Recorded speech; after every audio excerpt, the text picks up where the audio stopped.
मैं राज शर्मा जी के पास चलूंगा। राज शर्मा जी, जी ये आरोप क्यों लग रहा है कि उत्तर प्रदेश की उपेक्षा की गई, उत्तर प्रदेश को नकार दिया गया? अभी भारतीय जनता पार्टी के प्रवक्ता आनंद जी ने कई सारे आंकड़े भी रखे थे कि कहाँ से पैसा कितना कैसे कैसे मिला और किस किस योजना में उत्तर प्रदेश की हिस्सेदारी होगी। फिर ये आरोप क्यों पॉलिटिकल ढंग से उछाला जा रहा है कि उत्तर प्रदेश को सजा दी गई?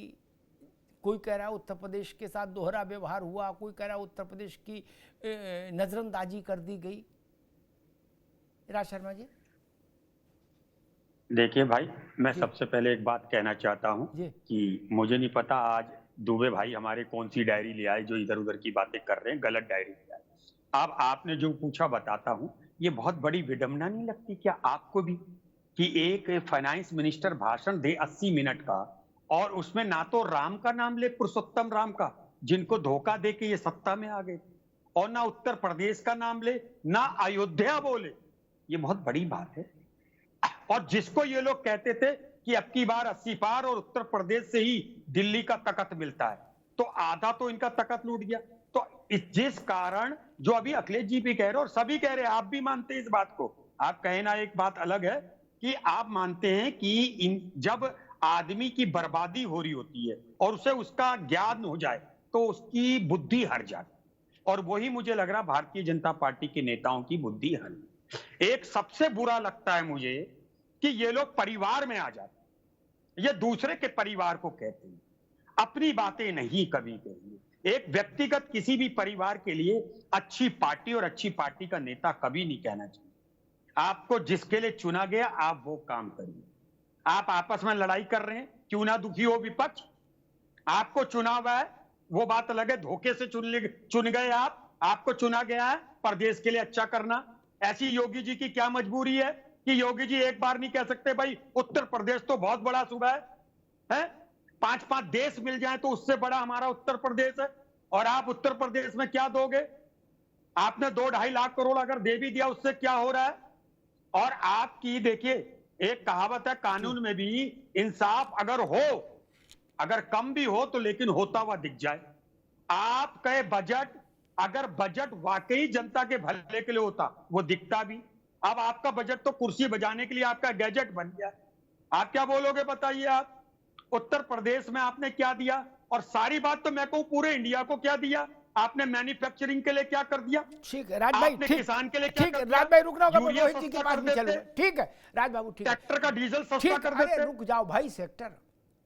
एक दो बात मैं कहूंगा कि मेरी दृष्टि में बिहार को और आंध्रा को मिला के 1 लाख करोड़ रुपए की सहायता है अलग अलग परियोजनाओं में। मेरी दृष्टि में कोई बहुत चौंकाने वाली बात नहीं। हमने गठबंधन की सरकारें कांग्रेस की भी देखी भैया, डीएमके के टेलीफोन पर प्रधानमंत्री जी खड़े हो जाते थे। वो तो सबके साथ है, इन्हीं के साथ थोड़ी ना है। किसी बात कर रहा हूं, वो तो करना ही पड़ेगा भैया। आपको ना, आपने नहीं किया, आपने भी किया। अजीत सिंह की पार्टी जब नरसिंह राव ने तोड़ी थी तो रामलखन यादव को कैबिनेट मंत्री बनाया था कि नहीं बनाया था? कि उनसे कह दिया जाओ तुम मुरमुरा बेचो जाके? ऐसा तो नहीं ना भैया, सबने वही किया। उसमें कौन सी नई महाभारत है भाई?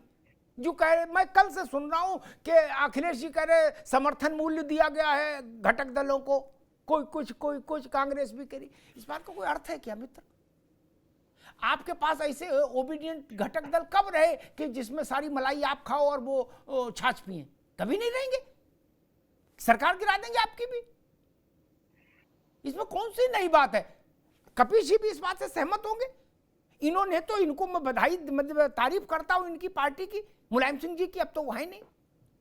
उन्होंने जितना विकट गठबंधन झेला कोई झेला नहीं आज तक। कांशीराम जी का वो गठबंधन नहीं था, वो 100% बंधन था। कभी जी देखा ना, वो तो कुर्सी एक रखते थे, मुख्यमंत्री को खड़ा रखते थे और कैमरामैनों को रोके रखते थे, मैंने फोटो ली उनका। क्या राज शर्मा जी? तब भी चली ना। इसलिए इसको बहुत इश्यू बनाना चाहिए। रोहित अग्रवाल जी, मैं समझना ये चाह रहा हूं कि एक तो ये जो अखिलेश जी इस बार बार इस बात की ओर इशारा कर रहे हैं कि दिल्ली से लखनऊ, लखनऊ से दिल्ली नाराज, और भारतीय जनता पार्टी के भीतर आपसी संघर्ष। और इसी के बीच में मैं देख रहा हूं कि भाजपा के जो घटक दल हैं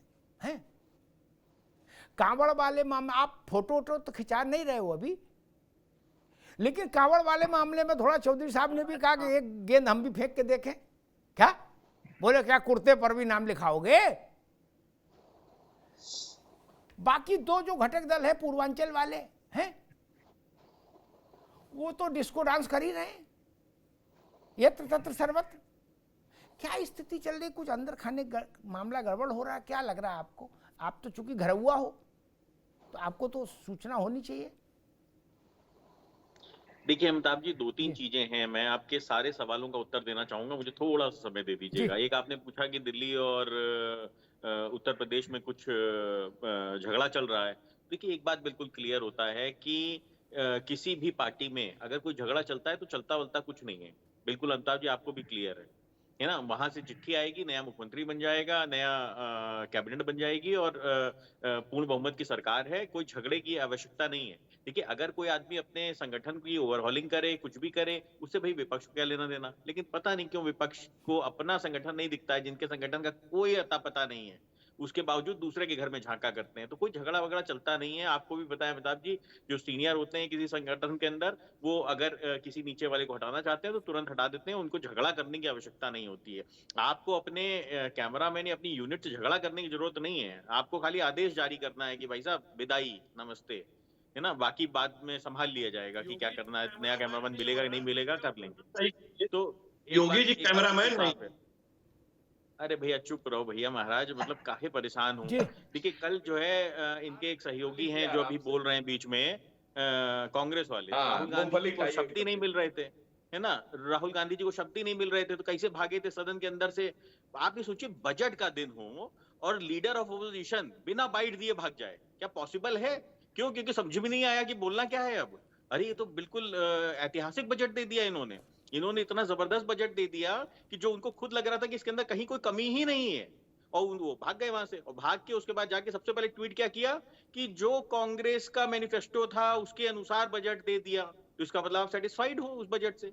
अब फिर सो के उठे सुबह तो कहने लगे अच्छा अब क्या करें भैया, यार ये तो बहुत ही अच्छा सरकार काम कर रही है, सरकार कोई हमको बोलने का मौका ही नहीं दे रही है। तो अब चिल्ला रहे हैं कि साहब उत्तर प्रदेश को कुछ दिया नहीं। 48 लाख करोड़ का बजट, वो पूरे देश के लिए बजट है, जिसमें अंदर उत्तर प्रदेश, आप खुद कह रहे हो 4 राज्यों के, अभी विपक्ष वाले खुद कह रहे थे 4 राज्यों के बराबर एक प्रदेश है, तो आप खुद समझ लो कि उत्तर प्रदेश को कुछ मिला ही नहीं, है ना? मतलब क्या गजब का लॉजिक है विपक्ष के पास। जब शब्द ना हो तो अंड शंड बात करने लगते हैं। बाकी मानसून ऑफर की मैं आपको स्थिति बता देता हूँ भाई। मैं तो कह रहा हूँ ये जो मानसून ऑफर दे रहे हैं ये थोड़ा संभल के रहें, क्योंकि इधर से ऑफर चला गया ना तो उद के घूमेंगे। अभी थोड़े दिन पहले हुआ था ना राज्यसभा का चुनाव, उसमें क्या हुआ था? अपनी बात बता, क्या हुआ था?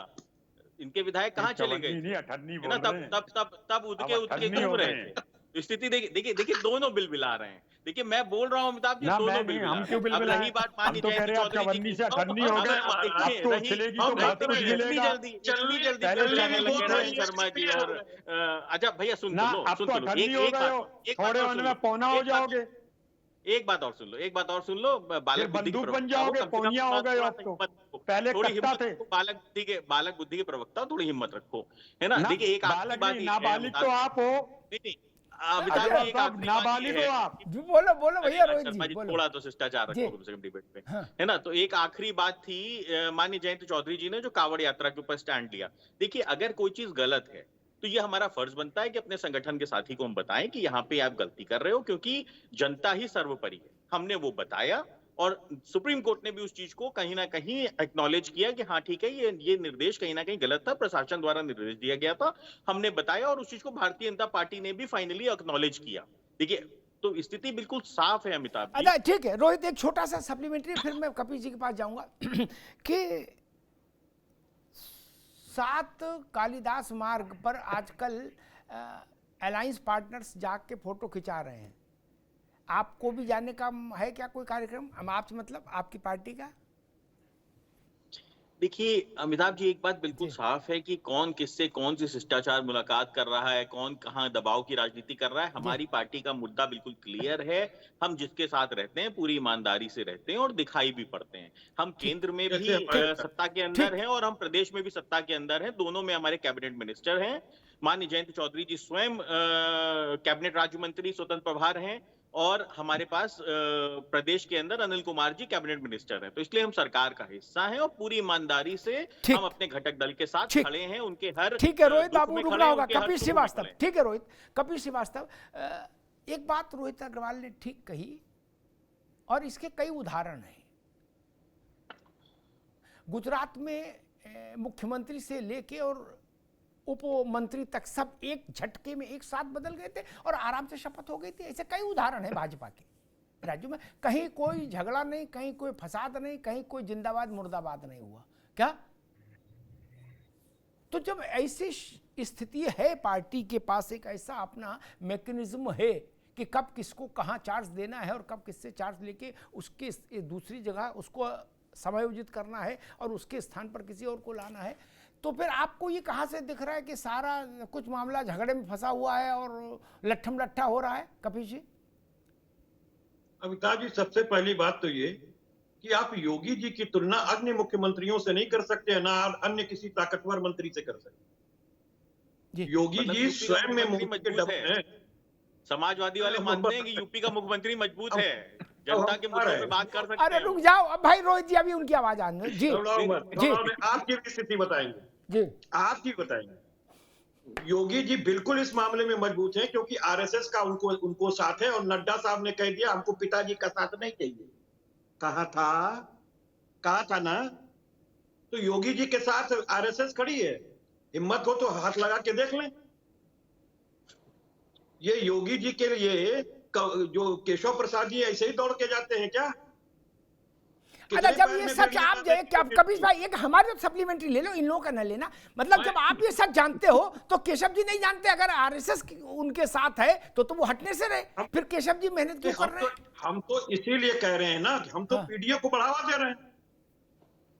उनके यहाँ का जो पीडीए है, नहीं आपने उनको कहा नहीं कि फिर अभी मेहनत ना करो? अरे भाई सुन तो लीजिए, मेहनत की बात नहीं है जी। आपके पास अगर 100 हैं तो आप ले आओ, हम आपकी सरकार बना देंगे, अपनी सरकार नहीं बनाएंगे। ये जनता पे विश्वास नहीं है क्या आपको कि जनता आपको 27 में जिताएगी? नहीं, जनता पे विश्वास नहीं है। एक सेकंड रोहित, एक सेकंड जी जी। रोहित भाई, एक बात मैं इनसे पूरे तरीके से सहमत हूं कि रालोद के जो नेताजी हैं हुजूर, वो जिसके साथ रहते हैं पूरे समय के लिए रहते हैं। जैसे वो हमारे समय साथ थे, टिकट की बंटवारा भी हो गया, कुछ नहीं आपत्ति हुई। हम आपके साथ थे, आप हमारे साथ थे। ये तो विषय कहीं ना कहीं चर्चा का है कि आप हमारे साथ थे कि हम आपके साथ थे।